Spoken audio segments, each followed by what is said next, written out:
Audio Jungle.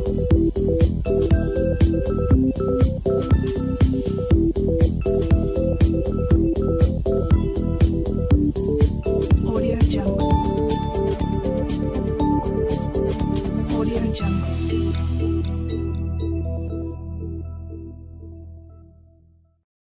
Muy buenas, sed todos bienvenidos. Vamos a resolver el ejercicio 4 de la opción B del examen de reserva 3 del año 2018. En él nos dan la reacción en la cual el monóxido de carbono en estado gaseoso se combina con dióxido de nitrógeno en estado gaseoso para dar dióxido de carbono y monóxido de nitrógeno. Nos dicen que la ecuación de velocidad depende de la constante y de la concentración del dióxido de nitrógeno al cuadrado. Nos piden que justifiquemos si son verdaderas o falsas las siguientes afirmaciones. En primer lugar, la velocidad de desaparición del monóxido de carbono es igual a la desaparición del dióxido de nitrógeno. Un error que se suele cometer grave aquí es que cuando vemos nosotros la ecuación de velocidad, como no vemos el monóxido de carbono, decimos que la afirmación es falsa. Y en este caso estamos nosotros equivocados. La cuestión es que la ecuación de velocidad lo que nos dice exactamente es de qué depende la velocidad de la reacción. Que no aparezca el monóxido de carbono quiere decir que el monóxido de carbono no es el paso determinante del proceso más lento de la reacción. Debemos de recordar que la velocidad de una reacción se expresaba como el diferencial entre la variación de la concentración respecto al tiempo.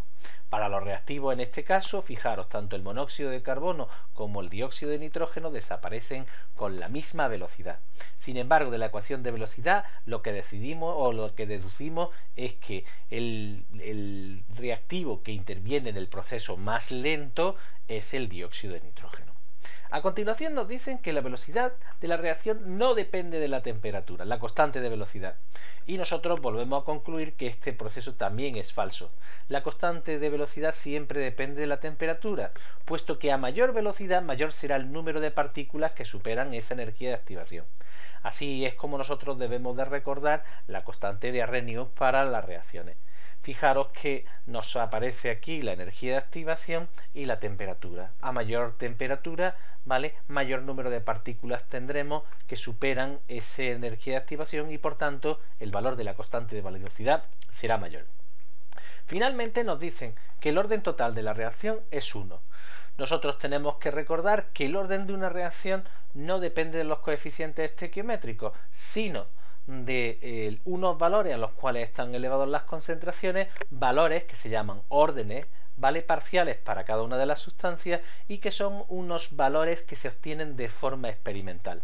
En este caso el orden total de la reacción es 2, puesto que en la ecuación lo que vemos es que depende de la concentración del dióxido de nitrógeno al cuadrado y de la concentración de monóxido de carbono elevado a 0, por eso no aparece.